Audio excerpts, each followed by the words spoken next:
it. I don't know. Malcolm Jamal Warner just passed away. Um, what are your thoughts about that? Like, I don't, I'm not sure. Obviously, the Cosby Show is like, his groundbreaking like role and his introduction onto the world. You growing up as a kid specifically, did you have a connection to the show or Malcolm Jamal Warner coming up on, watching him on television?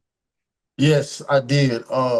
After school, back when my 20 was UPN 20 for my Houston folk, uh, Malcolm and Eddie used to come on faithfully after school every Bro, day. And yes.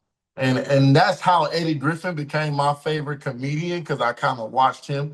It was like Foolish, then Malcolm and Eddie, and then everything he did after Malcolm and Eddie. But since Eddie was somebody I was entertained by, him and Malcolm complimented each other so well on the show that it's just something that's near and dear to me.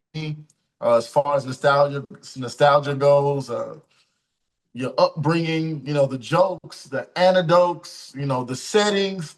This show was about two young black men with a club that they own, right? And it wasn't a lot of shows depicting young black men sticking together to run a business, right? So off the back end of the Cosby Show, where you have a black man raising his family and his black children, which Malcolm Jamal Warner was a part of to be able to be influential in our lives growing up. Then you fast forward to Malcolm and Eddie, where he's not little Theo, young Theo no more. He's actually Malcolm. I forget what his name was on the show, but they was both Malcolm and Eddie on the show, but they used different last names.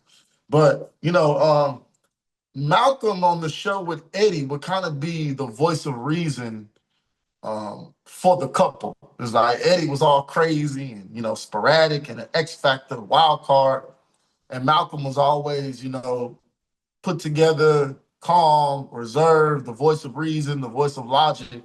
So there's a lot of things that Malcolm said to Eddie, or just Malcolm said on the show, that kind of, I ain't gonna say it like molded me to be the man I am, but everything that I was able to be privy to growing up, I felt like made me who I am today. So I want to say rest in peace to that brother.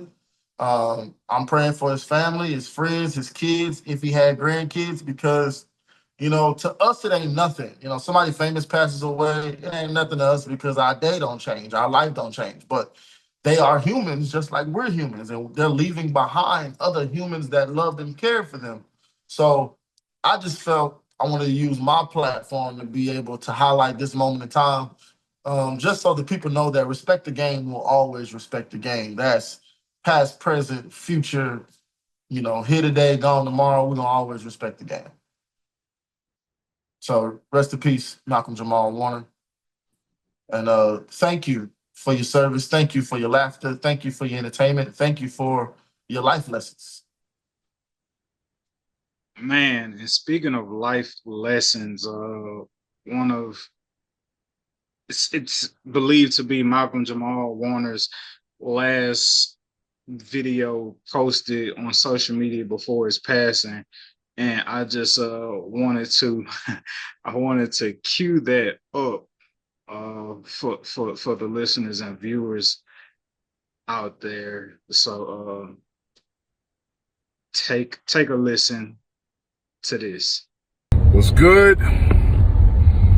Yes, I got the flower in my hair. Today's my daughter's birthday. She put the flower there, so I'm rocking it. What? It's a beautiful day here in Atlanta. I just wanted to shout out and just spread some love and some good cheer. And life is out here lifing, right? For me and for everybody else. But just wanted to remind you, as I remind myself, that no matter what's going on, there's always a reason to smile. Like if you just take a minute to stop and take stock, I guarantee you can find at least one reason to smile. And if for some reason you can't find a reason to smile, then that's probably the best time to be the reason for somebody else to smile. So Find a smile for yourself and be a reason for someone else to smile. That's all I got. Listen to love because it's been a minute. Peace and love. Yeah, man. Beautiful message. Beautiful, beautiful, beautiful message. And way to obviously beautiful message, man. Beautiful message. Beautiful message. And for that to be the last thing that you have to say to the world, kind of, I guess it's a telltale of who you were while you lived your life, what you were busy doing while you were here.